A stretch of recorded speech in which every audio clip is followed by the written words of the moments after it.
So guys are always super stressed and also sheepish or worried about telling people about swelling of the scrotum, especially if it's on one side compared to the other. Let's talk about what this could be and what you need to do about it.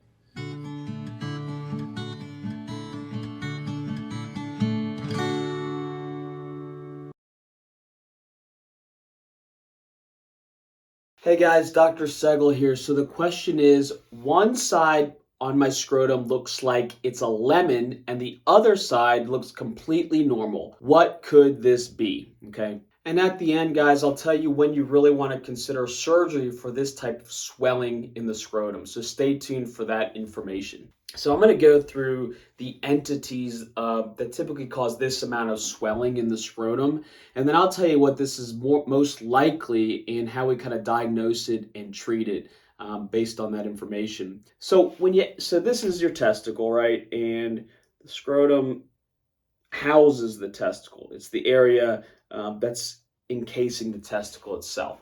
So sometimes you'll get a cyst in the structure above the testicle, okay? That's called, in the epididymis, that's called a spermatocele. Sometimes you'll get a collection of infection there called an abscess. Sometimes there'll be a testicular tumor, but typically this doesn't cause a huge amount of swelling, although it can, okay? And for sure, whenever you have any swelling of the scrotum, you should get it checked out with your PCP and or urologist. It can be a hernia, which travels from the abdomen into the scrotum.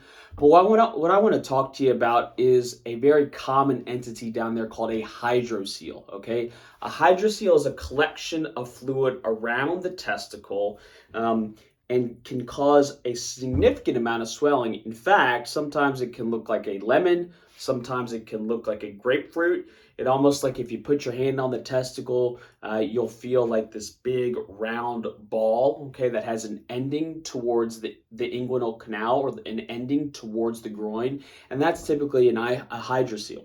So what do we do about it and when do we fix it? So oftentimes when we diagnose a hydrocele, we diagnose it oftentimes on a physical exam. So if a urologist has done a ton of testicular exams, which they usually have, then usually just on the exam we can figure out that this is a hydrocele, all right? Certainly an ultrasound is diagnostic of a hydrocele, so if we're not sure, oftentimes we'll order an ultrasound to try to figure it out.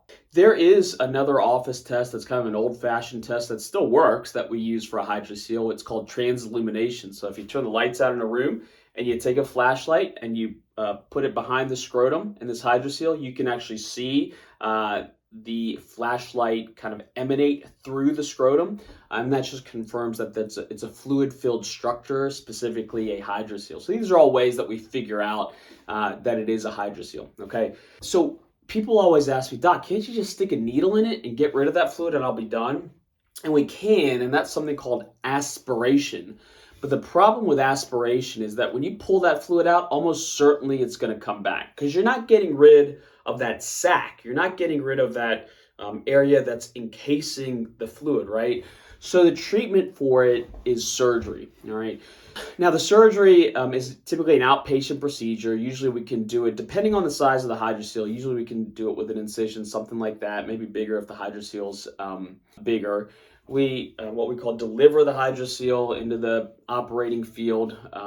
We cut out the sac, we burn the edges, we typically tie it off, and then we return the testicle back to its anatomic position where it belongs, and you're done. And typically you go, like I said, you go home the same day.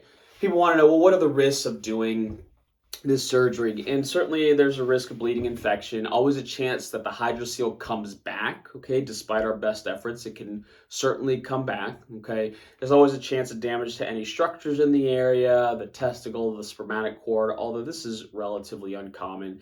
It typically requires general anesthesia, so there are risks with general anesthesia for sure. There's always a chance we leave a drain in, okay, just to drain the fluid afterwards to decrease the post-operative swelling. And obviously there's the chance of discomfort, right? So when we're doing an operation, especially in a sensitive area like that, you can have discomfort. Usually the guys that have less swelling afterwards, so if we leave a drain in, oftentimes the swelling will be less. They'll have less discomfort afterwards. Guys want to know typically when they go back to work. We usually tell guys they can go back to work in a week or so. If they feel up to it and they have a light job, they can even go back in a couple days, all right? And then this is my pearl of wisdom, because people want help in trying to make the decision as to whether they should get something done about this hydrocele or not. And these are the two things that I think you need to consider before you get hydrocele surgery. Do you either A, do not like the way it looks, or B, do not like the way it feels, meaning undesired cosmesis, you don't like the way it looks, or it's uncomfortable down there? If the answer to either of those questions is yes, then you should consider the surgery. If the answer to both of those questions is no, then you probably don't need it per se, okay? Meaning that it's not necessarily considered dangerous to you if it truly is a hydrocele. So the reasons to do something about it are if you don't like the way it looks, or you don't like the way it feels, okay? So hopefully that gives you some insight, guys, into hydroceles, gives you kind of hydroceles 101, answers any questions that you might have about them. Thank you so much for listening. We certainly appreciate it. Please subscribe to our channel. We release new videos every week. Thanks again.